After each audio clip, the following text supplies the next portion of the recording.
We're here at the Linden Horse Expo at Speaking of Horses, and Becky Tenges is my guest. Now, we had to travel all the way to northwest Washington, north of Seattle, to figure out that we only live about 50 miles apart. You're in Mequon, north of Milwaukee. I'm in Whitewater. But here we are. Now, what we want to talk about is what you're doing out here and what you do. So you're involved a lot with... well, one of the things you're involved with is the Masterson method, but you do a lot of stuff on your own as far as horse structure, and to just tell us a little bit about what it is you actually do. Oh, sorry. So what I do with the Masterson method is to find and release tension in the horse, and we teach people to understand and read the horse's response to our touch.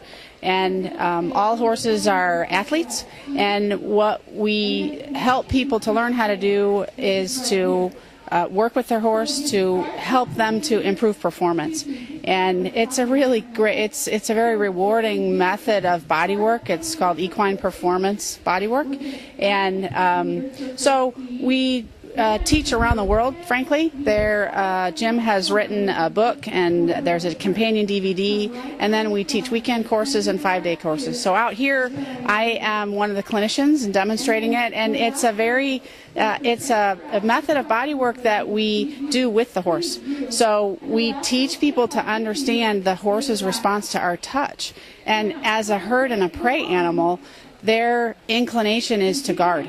And so if they experience pressure or threat, what's the first thing to try to do is flee. Well, we've got them in work, so they can't flee. That's a bad thing if they flee. And so their second response is to brace. And so if you see a horse that is lame, that horse has been hurting for quite a while before it showed, because as a herd and a prey animal, it's survival. If they show that they're hurt, they'll either be culled by the herd because they might draw in the predator, or the predator will come get at them. So with this method of body work, it's very soft. I personally actually have fibromyalgia, and I can do this work because we're so soft. And the horse's body, when it gives away where the tension is, and with gentle touch and range of motion that we ask for in a relaxed state, the horse will actually blink in the location where it has stress. And so that blink is a neon sign for those of us that understand this method of body work. It's like right here.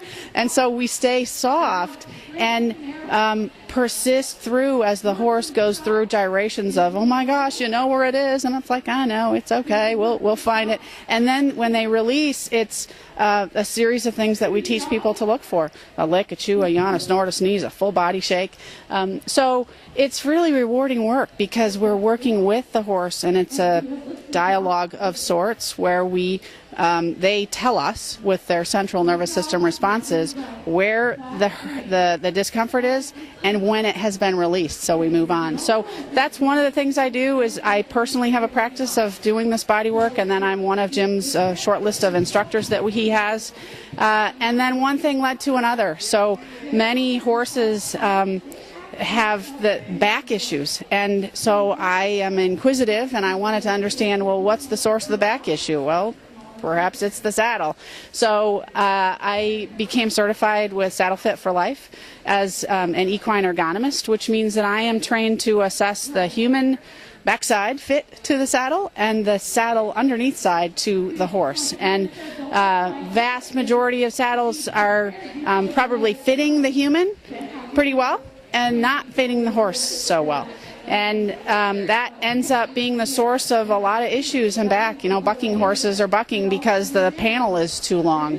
And then the next thing I did is I got certified as a level 1 thermographer, and that led to being getting a certification, an advanced certification in equine thermography. So we can pretty much see what the horse feels.